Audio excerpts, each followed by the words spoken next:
जय श्री माता जी। परम पूज्य श्री माता जी, आपके श्री चरण कमल पर कोटि कोटि नमन।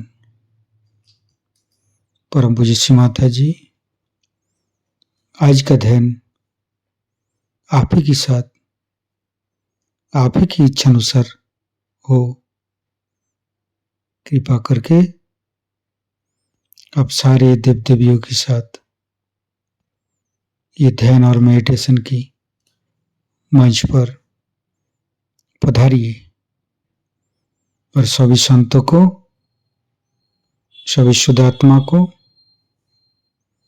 परम चैतन्य प्रदान कीजिए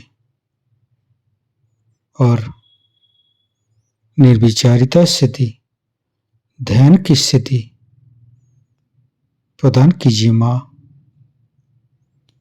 परम पूज्य श्री माता जी, सारे विश्व की सभी संत, सभी शुद्ध आत्मा आपके साथ ध्यान करने हेतु एकत्रित हुई है।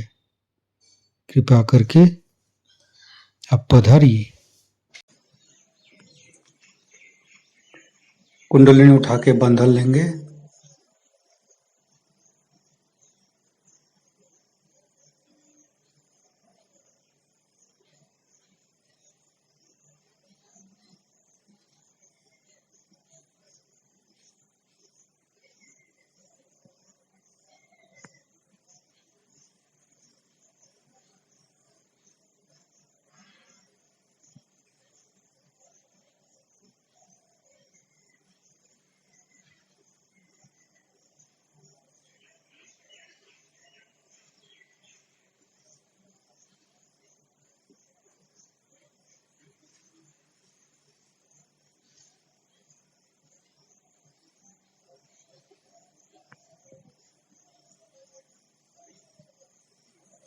तीनों महामंत्र।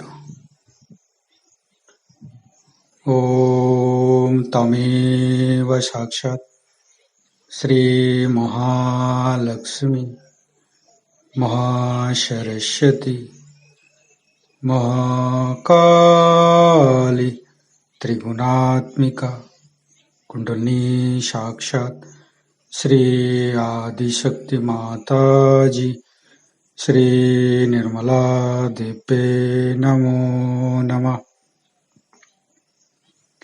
ओम तमेव साक्षात् श्री कल्की साक्षात् श्री आदिशक्ति माता जी श्री निर्मला देवे नमो नमः। ओम तमेव साक्षात् श्री कल्की साक्षात् श्री सहस्रार स्वामिनी मोक्ष प्रदायिनी माता जी श्री निर्मला देवे नमो नमः। गणेश मंत्र लेंगे।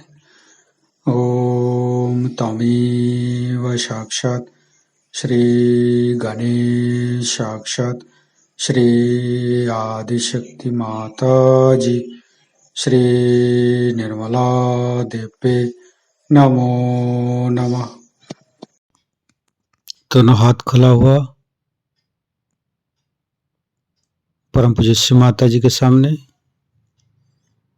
श्री माता जी के बिंदी को देखते हुए अपने मन के अंदर, अपने हृदय के अंदर अच्छे अच्छे चिंता लाते हुए परम पूज्य श्री माता जी कृपा करके आपके श्री चरण कमल की शीतलता हमारे हृदय पर प्रदान कीजिए। परम पूज्य श्री माता जी, हम अज्ञानी हैं, हमारी अज्ञानता के बस में यदि आपकी शान के खिलाफ कोई गलती हुआ हो, कृपा करके आप मुझे क्षमा कर दीजिए माँ। अपना हृदय में परम पूज्य श्री माता जी की श्री चरण की शीतलता महसूस करते हुए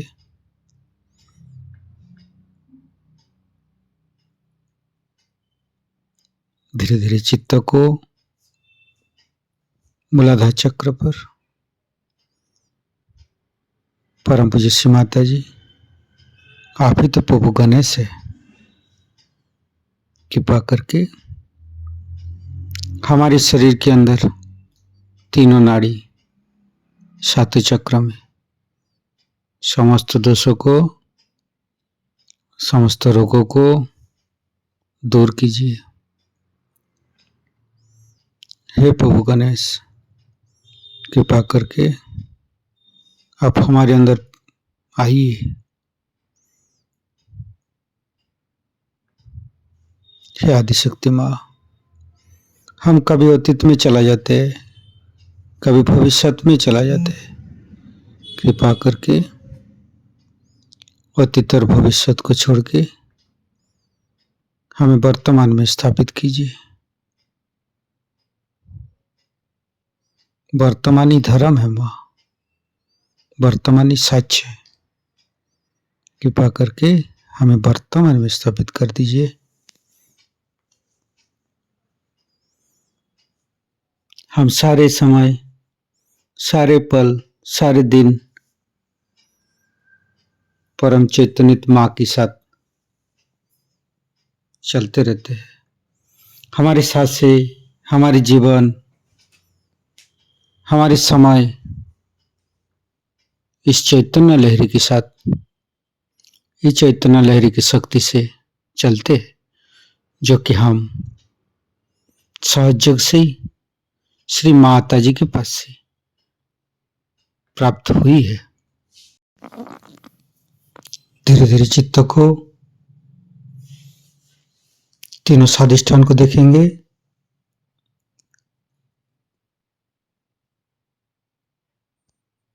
तीनों नाभि, लेफ्ट नाभि, परम पूज्य श्री माता जी, कृपा करके आप गृहलक्ष्मी जी के रूप में हमारे लेफ्ट नाभि पर आइए और समस्त दोषों को, समस्त रोगों को दूर कीजिए। लेफ्ट नाभि को सहस्त्रार के साथ जोड़ेंगे।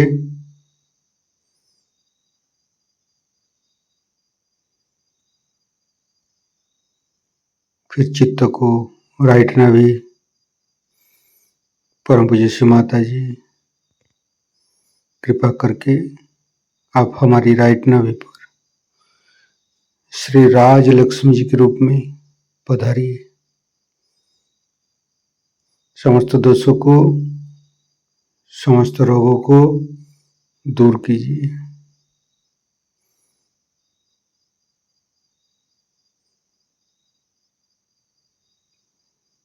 फिर धीरे धीरे चित्त को मध्य नाभि, परम पूज्य श्री माता जी, आप ही ने तो हमें संतोष प्रदान की है, आप ही ने तो हमें उदार बनाया है। कृपा करके लक्ष्मी नारायण जी के रूप में हमारे मध्य नाभि पर आइए और चैतन्यित कीजिए। फिर धीरे धीरे चित्त को सहस्त्रार के साथ जुड़ेंगे।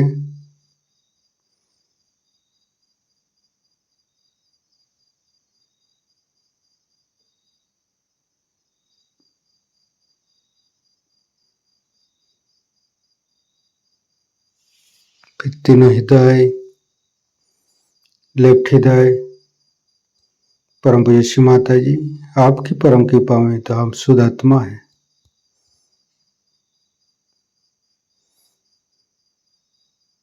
फिर राइट हृदय, फिर मध्य हृदय,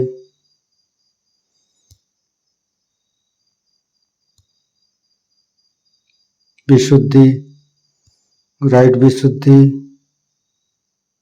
लेफ्ट विशुद्धि।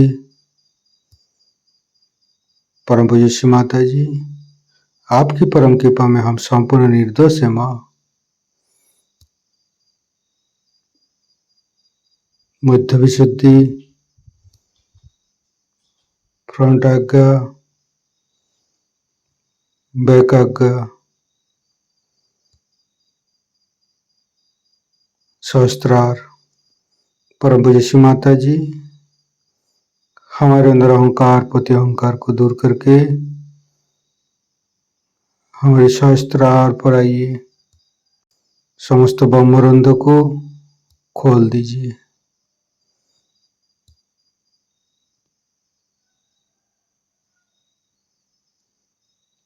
परम पूज्य श्री माता जी, हमें निर्विचारिता स्थिति, ध्यान का सिद्ध दीजिए।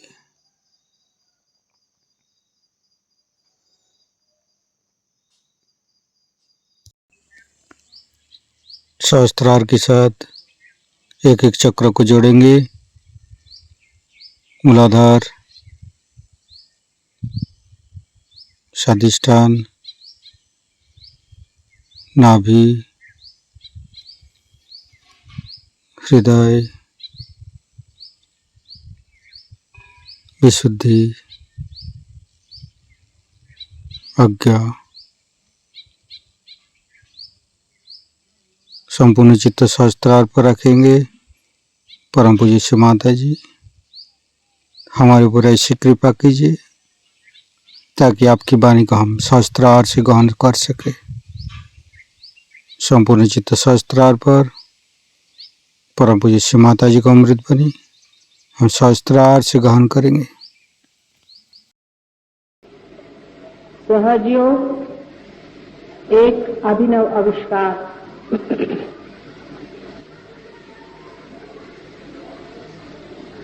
वास्तविक जो चीज स्थित है, जो है ही, उसका आविष्कार कैसे होता है। जैसे कि कोलंबस हिंदुस्तान खोजने के लिए चल पड़ा था,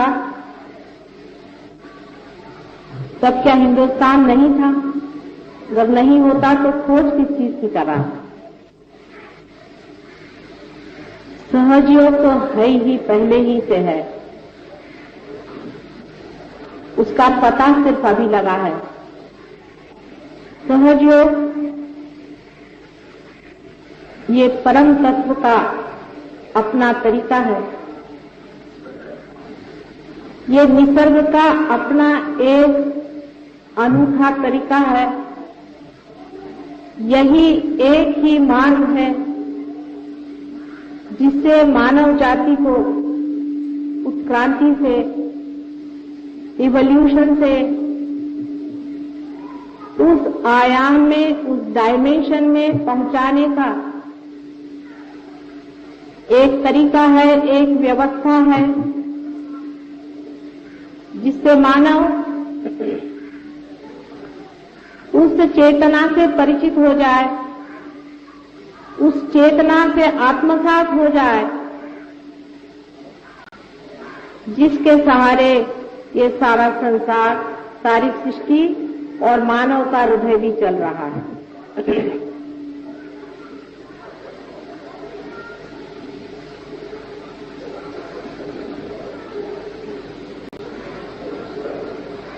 बहुत कुछ इसके बारे में लिखा गया है।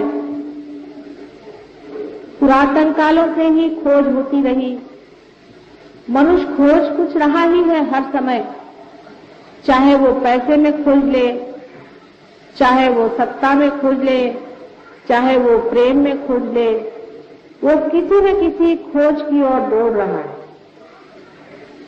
लेकिन उस खोज के पीछे में कौन सी प्यास है, वो शायद वो जानता नहीं। उसके पीछे में सिर्फ आनंद की खोज है। आनंद की खोज में वो सोचता है कि बहुत सी घर संपत्ति इकट्ठा कर ले तो उस आनंद में लय हो सकता है, लेकिन ऐसे भी देश अनेक हैं जिन्होंने संपत्ति में बहुत कुछ प्रगति कर ली, बहुत कुछ पा लिया है और अत्यंत दुखी हैं, आनंद तो दूर रहा, हजारों लोग वहां आत्महत्याएं कर रहे हैं।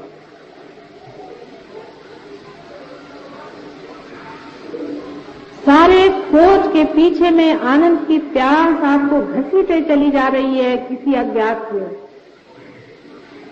सारे इन खोजों में ढूंढते ढूंढते जब मनुष्य हार जाता है कि कहीं मिलता नहीं तो वो धर्म की ओर मुड़ता है, और धर्म की ओर भी जब मुड़ता है तब भी वो बाहर ही खोजता है। कारण ये है कि जो वो खुद है, स्वयं है, वो खो चुका है, उससे अपरिचित, इसलिए अपने से मनुष्य भागता है, हर समय अपने से भागता है, 2 मिनट अपने साथ नहीं बैठ पाता। उसको अगर 2 मिनट अपने साथ बैठने को कहो तो वो कहता है प्रभु ये क्या मेरे लिए सजा हो गई, जिसको आजकल बोर्डम कहते हैं। आदमी अपने से इतना क्यों हुआ हुआ है, सोचने की बात है कि मनुष्य अपने से इतना क्यों जोरों से भागा चला जाता है, क्योंकि वो अपने से अपरिचित है, अपने सौंदर्य से, अपने वैभव से, अपने ज्ञान से और अपने प्रेम से अपरिचित मनुष्य आनंद की खोज बाहर की ओर करते हुए दौड़ रहा है। आनंद बाहर है नहीं, वो अंदर है, आप में है। आप स्वयं आनंद स्वरूप हैं, आप परमात्मा स्वरूप है, ऐसा सब लोग कहते हैं। सिर्फ बातें करने से ही ये बात पूरी होने वाली है। मराठी में कहते हैं बोला जात भात बोला चीत तड़ी। चाहे हम आपको कहें कि आप निराकार को खोजें, चाहे साकार को खोजें, तो सब बातें ही बातें तो हो गई, हजारों बातें हो गई, करोड़ों किताबें लिखी गई, न जाने कितने ही जीवन बर्बाद हो गए। इंसान की उस खोज का कोई अंत नहीं।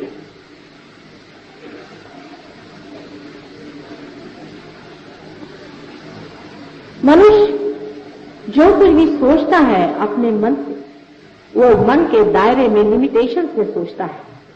मन से परे की जो बात है वो इस मन से समझने वाली है नहीं। अब जैसा मेरा भाषण भी है, ये भी आपके लिए सिर्फ बातचीत ही है, ये भी एक बातचीत ही है, क्योंकि इस बातचीत से आप उस परमात्मा को नहीं जानते। जितनी भी इस पर मैं बात करती जाऊं उतने ही आपके मन पे इसका बोझा बनता जाएगा। अगर मैं कहूं कि कोई बोझा में रखो तो उसका भी बोझा बनते जाएगा। इसी तरह की व्यवस्था परमात्मा ने हमारे अंदर कर दी है कि मन से हम जो भी करेंगे तो बोझिल हो जाएगा, और उस बोझे के नीचे हम दबे हुए उड़ नहीं सकते वहां पर जहां पर हमें जाना। इसीलिए खोज आज तक अधूरी ही रही है। लेकिन नव निर्माण की बात मैं आपसे करने वाली हूं, सिर्फ बात ही नहीं, इसका आविष्कार जो कि खोज निकला है। उत्क्रांति के मार्ग में ऐसा ही होता रहा है कि कोई प्राणी अति विशेष स्पेशलाइजेशन में या विशेषज्ञ हो गया तो वो डूब जाता है, खत्म हो जाता है। उसी तरह से मनुष्य का भी हुआ जा रहा है कि इतना ज्यादा आपस की जो विरोध और कंपटीशन चल रही है, उससे मनुष्य ने भी अपने दिमाग को इतना ज्यादा विशेषज्ञ कर लिया है कि वो फटा चला जा रहा है उसका दिमाग। और एक अब नया तरह का मानव आने की जरूरत है जो इस मन से परे उस शक्ति को जान ले, जो इस मन को भी चलाता है और इस हृदय का भी स्पंदन करता है। उस शक्ति को जानने के बारे में कितनी ही बातें आप करिए और कितना ही उस पर प्रयत्न करें, आप वहां नहीं पहुंच सकते। ये बात निसंदेह, ऐसे तो सभी ने यही लिखा है जो मैं कह रही हूं, कोई मैं ऐसी विशेष बात तो कह नहीं रही। नानक जी को आप पढ़ें, कबीरदास जी को आप पढ़ें, आप वशिष्ठ को पढ़ें, गुरुओं के गुरु जनक के बारे में आप पढ़ें। अपने देश में छोड़े बाहर के देशों में भी हजारों लोगों को जो पार हो चुके हैं, हजारों वर्षों से ऐसा ही लिखते आए। यही लिखते आए हैं जो मैं कह रही हूं कि जो पाना है अकस्मात अंदर होता है। लेकिन वो भी बेचारे कहते ही रह गए, क्योंकि शायद वो भी इसे खोज नहीं पाए। लेकिन जब वो नहीं खोज पाए थे, इसका मतलब ये नहीं कि वो कुछ कम थे। अगर कोलंबस हिंदुस्तान नहीं खोज पाया था, इसका मतलब ये नहीं कि वो कोई कम था। और बाद में जिन लोगों ने उसे खोज लिया है, उन्होंने कोई उनको नीचे गिराने के लिए नहीं खोजा है। ये एक सामूहिक खोज रही है। आप लोग सब अलग अलग होकर के सोचते हैं, तब इस तरह से बात बहुतों के दिमाग में आती कि माता जी कुछ अलग ही बात कर रहे हैं। नहीं, मैं इन सब खोजों की खोज का ही पता आपको दे रही हूं। आज तक अत्यंत कष्ट उठा करके न जाने कितने ही मानव मैंने इस पर ध्यान दिया। साइकोलॉजिस्ट ले लीजिए, बायोलॉजिस्ट ले लीजिए, बड़े बड़े साइंटिस्ट ले लीजिए, वे भी एक हद तक जाकर के हार चुके। बहुत बहुत संत और जो महंत हो गए, रियलाइज हो गए, वो लोग भी पा लिया, लेकिन दे नहीं पाए। इसका कारण समय। परमात्मा के लिए समय अनंत है। हम लोग उसे ऐसा सोचते हैं कि जो लोग पीछे हो गए और जो लोग आगे हो गए, जो मर गए तो बड़े हो गए। कौन मरा है, मैं ये पूछना चाहती हूँ। कोई मरता ही नहीं। जितने भी मरते हैं परलोक में बैठते हैं और वापस यहाँ लौट आते हैं, फिर परलोक में बैठते वापस यहाँ लौट आते हैं। प्राणी मात्र से कुछ कुछ लोग मनुष्य हो जाते हैं, लेकिन अधिकतर मनुष्य परलोक से वापस यहाँ पर और यहाँ से फिर परलोक। यही आना जाना लगा हुआ है, कोई मरता नहीं। तो हो सकता है कि आप में से जो आज यहाँ बैठे हुए लोग हैं, ये भी जन्म जन्मांतर की खोज लिए हुए आज यहाँ पहुंचे हुए हैं और वो पा सकते हैं। अगर आप पा सकते हैं तो उसमें इतना वाद विवाद क्यों? एक साधारण सी बात जो मुझे बड़ी बचकाना सी लगी, बहुत ही बचकाना सी बात है कि लोग हर एक चीज का राजकारण बना लेते हैं। एक मां खाना खाने को दे रही है, उसका भी राजकारण बनाने से कैसे कार्य बनेगा? ये राजकारण नहीं है, ये सत्य है, ये तथ्य है। ये बहुत बड़ी खोज हुई है।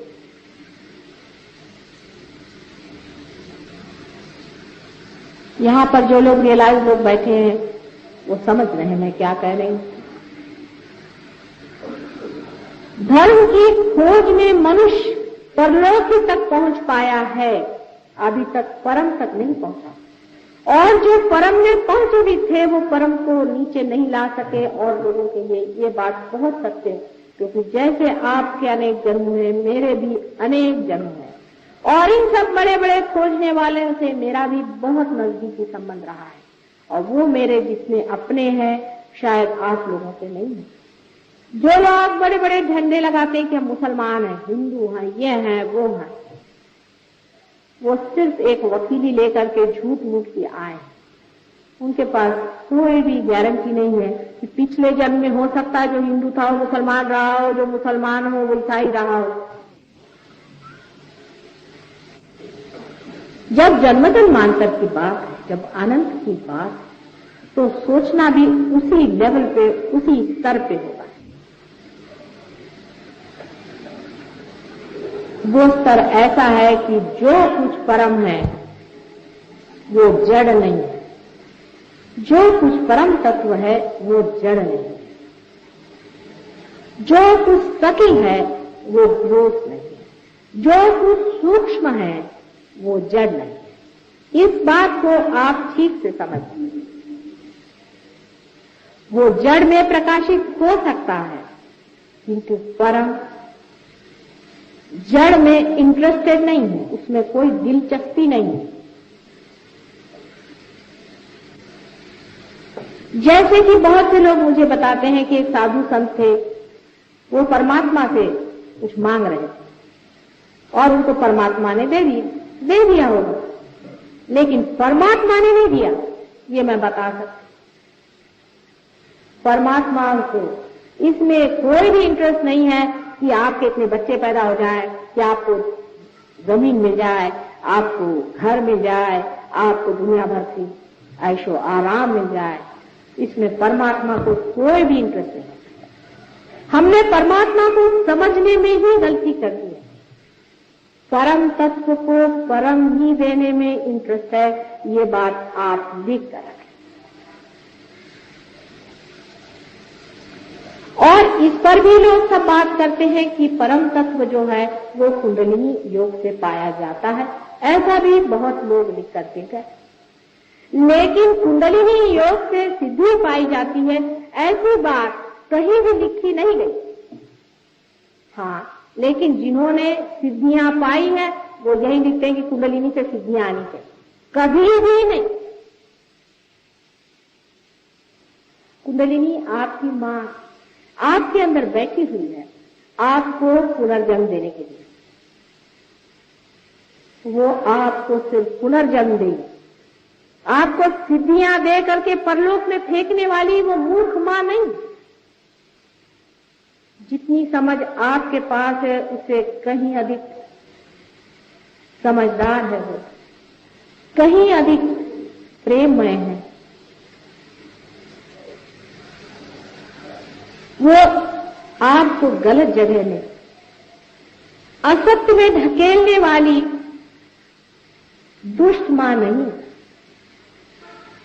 कुंडलिनी के योग से जब तक परम तत्व की पहचान नहीं होती है तब तक वो कुंडलिनी योग नहीं है, और वही सहज योग है।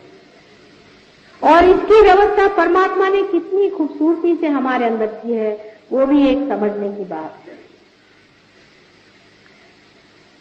जब बच्चा मां के पेट में आता है तो जड़ तत्व से उसका सारा शरीर, मन, बुद्धि, चित्त, अहंकार सब वो बना देता है, लेकिन उसके अंदर जो प्रकाश आता है वो माथे के तालू में से, जिसे कि फॉन्टेनेल बोन अंग्रेजी में कहते हैं, नीचे उतरता है और अपना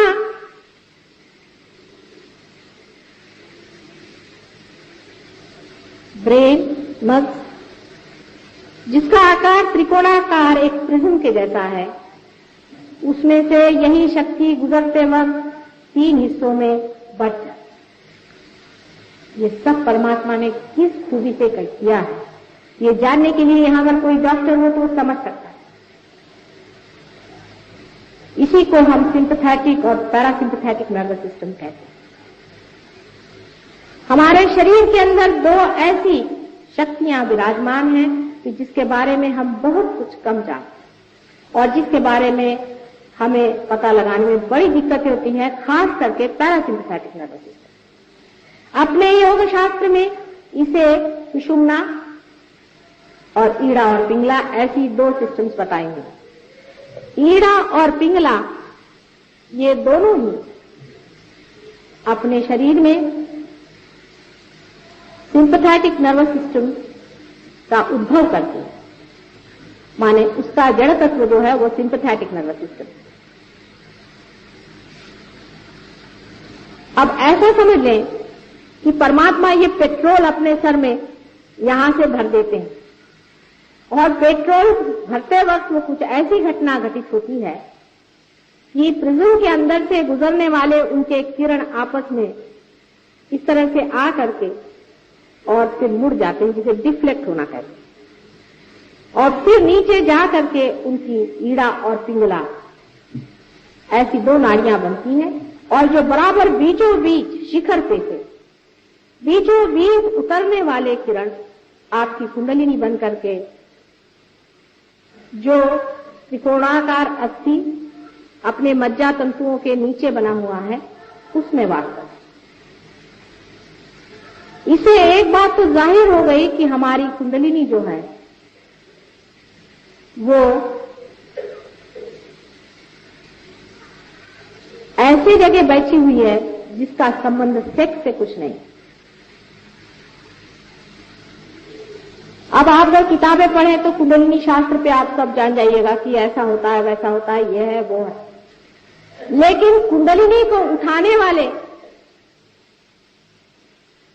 जो बहुत कुछ मुझे भी मिले हैं और मैंने भी जाने हैं, वो सब सिंपैथेटिक से आपको ले जाते हैं, सुषुम्ना में उठाते नहीं है। उसकी एक पहचान है, अगर आपके अंदर कोई डॉक्टर हो तो समझ लेगा इस बात को जो मैं कह रही हूं कि पैरासिम्पैथेटिक नर्वस सिस्टम सुषुम्ना नाड़ी है जो कि बीचों बीच है, और उसकी पहचान एक है कि जब कुंडलिनी उठती है तो आंख की पुतलियां बड़ी हो जानी चाहिए। ये तो साधारण बाहर की पहचान है। किसी भी डॉक्टर से आप पूछ लें कि जब पैरासिम्पैथेटिक नर्वस सिस्टम एक्टिवेट होती है तो पुतलियां डायलेट होनी चाहिए। और बाहर भी हम आपको दिखा सकते हैं अगर आपकी नजर खुली हुई हो तो, क्योंकि आज तो हर एक चीज का आपको कोई न कोई प्रूफ ही देना पड़ता है, नहीं तो कुछ समझ में नहीं आती बात है। इसका भी एक प्रूफ है कि अगर आप हमारे किसी इसमें आए या आज ही आपको दिखा देंगे तो कुंडलिनी का स्पंदन भी आप देख सकते हैं कि सबसे पहले त्रिकोणाकार अस्थि पे जोरों में होता है। आप जानते हैं कि त्रिकोणाकार अस्थि पे कभी भी कोई स्पंदन होता नहीं, वो हम दिखा सकते हैं। आप अगर देखें कि त्रिकोणाकार अस्थि में स्पंदन होता है और धीरे धीरे स्पंदन ऊपर की ओर उठता है और उसके साथ साथ बीच बीच में किसी किसी जगह ज्यादा स्पंदन होता है, वही अपने केंद्र। यह आपको दिखाया जा सकता है और उसको आप देख सकते हैं, उसकी प्रचिति है।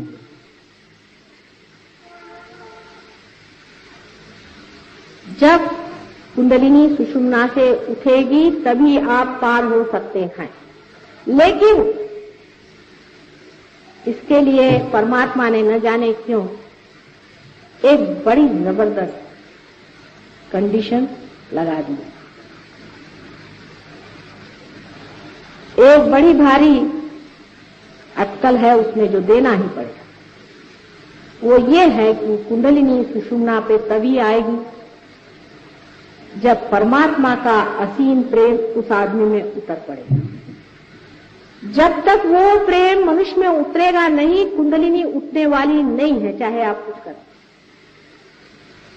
वो नाराज हो सकती है, गुस्सा हो सकती है, लेकिन कुंडलिनी कभी भी नहीं उठ सकती है जब तक वो असीम प्रेम सुषुम्ना के अंदर जगह बनी हुई है। खास इसकी जगह बनी हुई है हमारे नाभि चक्र और अनाहत चक्र के बीच में एक बड़ी सी जगह बनी है। जब तक उसके अंदर ये प्रेम उतरेगा नहीं तब तक सुषुम्ना से ये प्रवाह उठने वाला नहीं। जैसे समझ लीजिए कि दो सीढ़ियां हैं और बीच में एक सीढ़ी है, उस सीढ़ी में और हम में कुछ अंतर है, गैप। इस अंतर को आप किसी भी तरह से लांघ नहीं पा रहे, उसमें कोई पुल नहीं है जिसको आप लांघ कर जाएं। और ये दो सीढ़ियां बराबर ईड़ा और पिंगला नीचे जमीन पर लगी हुई है। सिंपैथेटिक नर्वस सिस्टम की लेफ्ट और राइट, ये दोनों ही जमीन पर लगी हुई हैं और बीच वाली आधांतरी लटकी हुई है जो परम में पहुंचा है। आप सिंपैथेटिक नर्वस सिस्टम की जो दोनों सीढ़ियां हैं, अगर कोई साइकोलॉजिस्ट हो तो मेरी बात समझ सकता है। वो एक जो लेफ्ट हैंड की तरफ में है, दाहिने ओर है, वो आपको पहुंचा देती है ईगो में, अपने अहंकार। और जो राइट हैंड साइड में है वो आपको पहुंचा देती है आपके सुपर ईगो में, प्रति अहंकार। ये दोनों मिलकर के हमारे माथे पे छा जाते हैं, जैसे कि कोई बलून ना हो उस तरह से ऊपर आ जाते हैं और आ करके इस जगह में जहां हमारा तालू होता है उस पर दोनों आ करके मिल जाते। कभी कभी तो ये पूरे सारे सर पे ही छा जाते हैं, कभी तो प्रति अहंकार जबरदस्त होता है और कभी अहंकार। जो भी ज्यादा जबरदस्त होता है वो हमारे दिमाग पे छाया हुआ और आ करके वो हमारे इस मार्ग को रोक देते हैं, बंद कर। अब जो पेट्रोल हमारे अंदर पैरासिम्पैथेटिक नर्वस सिस्टम से भरा गया था, कुंडलिनी से भरा गया था, वो उसका स्रोत बंद हो गया। अब हम अलग हो गए, अब हम सेल्फ हो गए, हमें लगा कि भाई हम कोई हैं। अब अहंकार शुरू हुआ, हम हैं। अब यही भागने का, अपने से भागने का कारण, क्योंकि हम जो हैं वो हमको हम जानते ही नहीं कि हम क्या। आप मेरी ओर इतना चित्त लगाकर सुन रहे हैं, मैं आपकी ओर अपना चित्त नहीं लगा सकता। मैं कहूं आप अपनी ओर चित्त लगाएं तो आप लगा ही नहीं सकते हैं, क्योंकि आप कट गए उस स्रोत से जो आप हैं।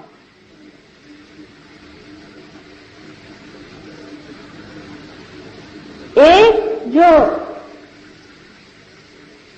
प्रति अहंकार है, सुपर ईगो है, उस पर बोझे जितने भी हमारी ओर से पड़ते जाते हैं, हर तरह के बोझे, उसको आप कह सकते हैं इस तरह के बोझे जिसमें हम अपने सिखाते हैं ये करो, वो करो, ऐसा नहीं करना चाहिए, वैसा नहीं करना चाहिए, ऐसा नहीं करना चाहिए, इधर नहीं जाना चाहिए, वो नहीं खाना चाहिए, इस तरह की चीजें। या ऐसा कहें कि हम बड़े बड़े भाषण देते हैं लोगों को, आपको हिंदुस्तानी बनना चाहिए, आपको जापानी बनना चाहिए, आपको इससे नफरत करनी चाहिए, उससे नफरत करना चाहिए, हम हिंदू हैं, हम मुसलमान हैं, ईसाई हैं, आदि तरह के सब जितने, जिसको कंडीशनिंग कहते हैं, बोझ से ये सुपर ईगो जो है सब।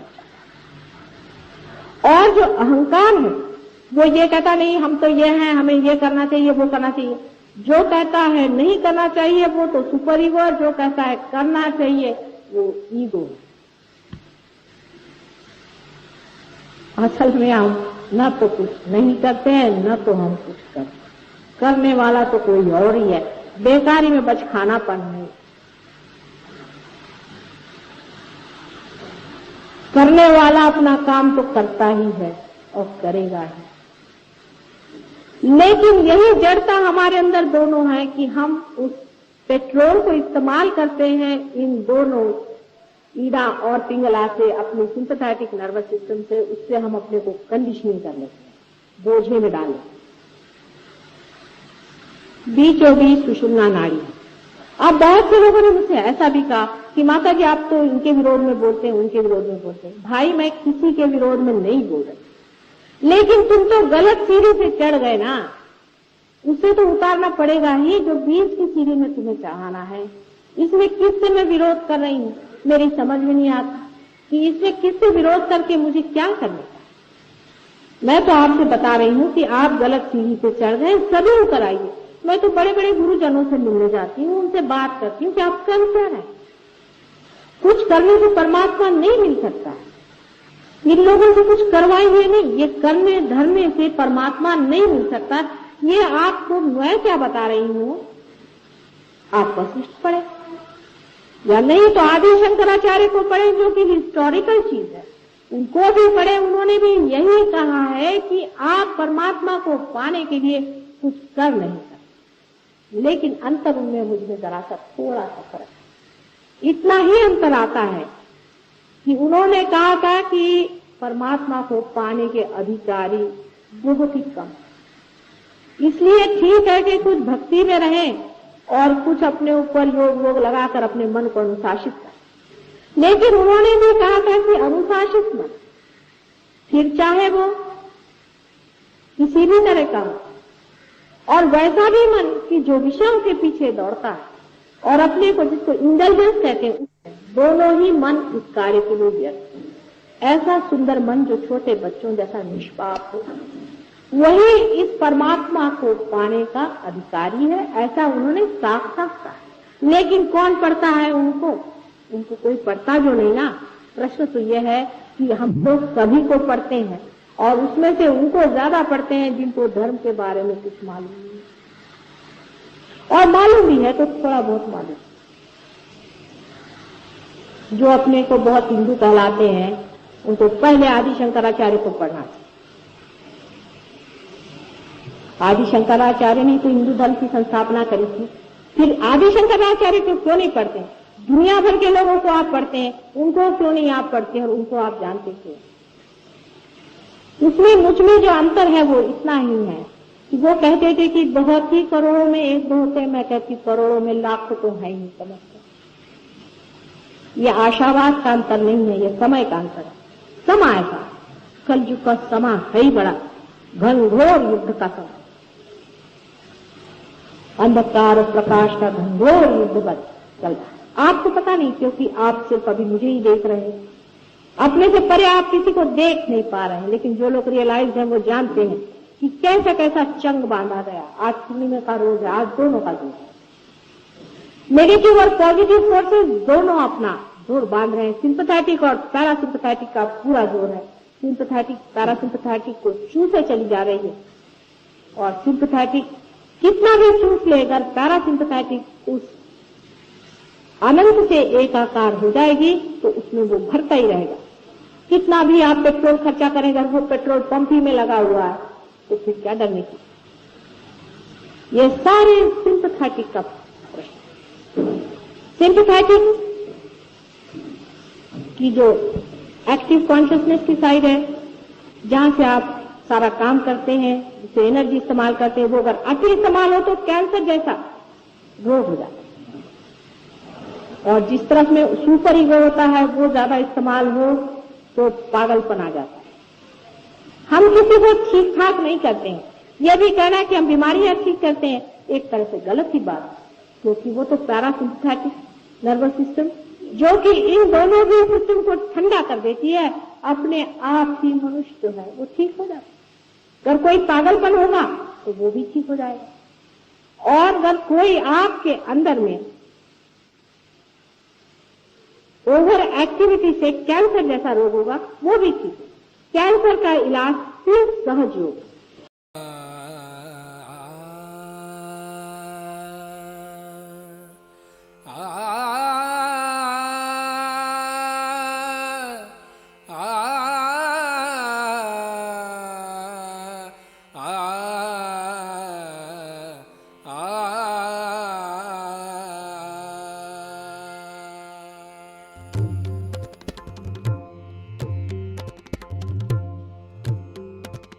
नमो नमो श्री निर्मल माता, नमो नमो श्री निर्मल माता, नमो नमो श्री निर्मल माता।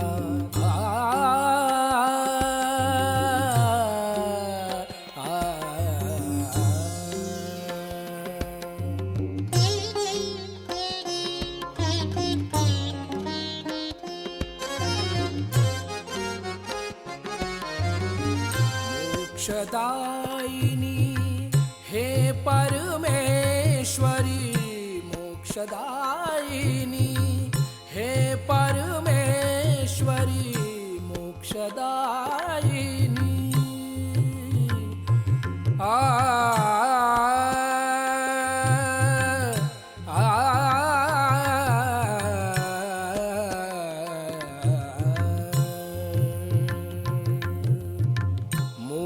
मोक्षदायिनी हे परमेश्वरी, हृदय निवासिनी नमो नमः, हृदय निवासिनी नमो नमः, नमो नमो श्री निर्मल माता, नमो नमो।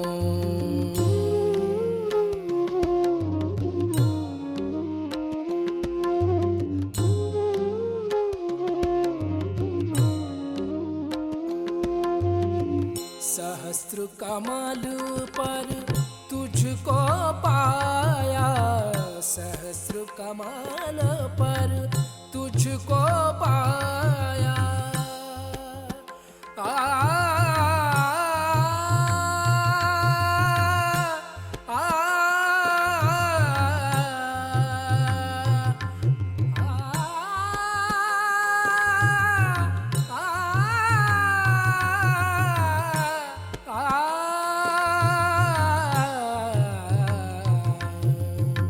सहस्र कमल पर तुझको पाया, सहस्र कमल पर तुझको पाया। सात चक्र पर विजय दिलाया, सात चक्र पर विजय दिलाया। ब्रह्म ज्ञान से हमें मिलाया, ब्रह्म ज्ञान से, ब्रह्म ज्ञान से, ब्रह्म ज्ञान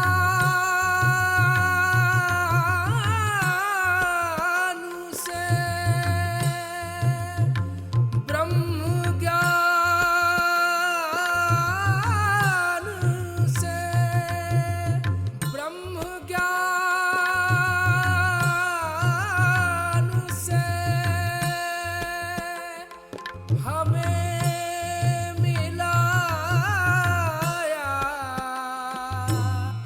नमो नमो श्री निर्मल माता, नमो नमो श्री निर्मल माता, नमो नमो श्री निर्मल माता, नमो नमो श्री निर्मल माता, नमो नमो, नमो नमो, नमो नमो।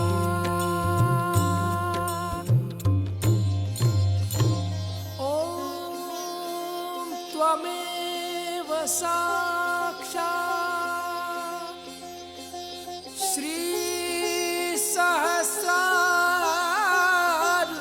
स्वामिनी, मोक्ष प्रदायिनी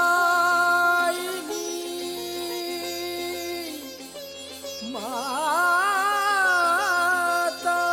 जी, श्री निर्मला देवे नमो नमः, नमो नमः, नमो नमः।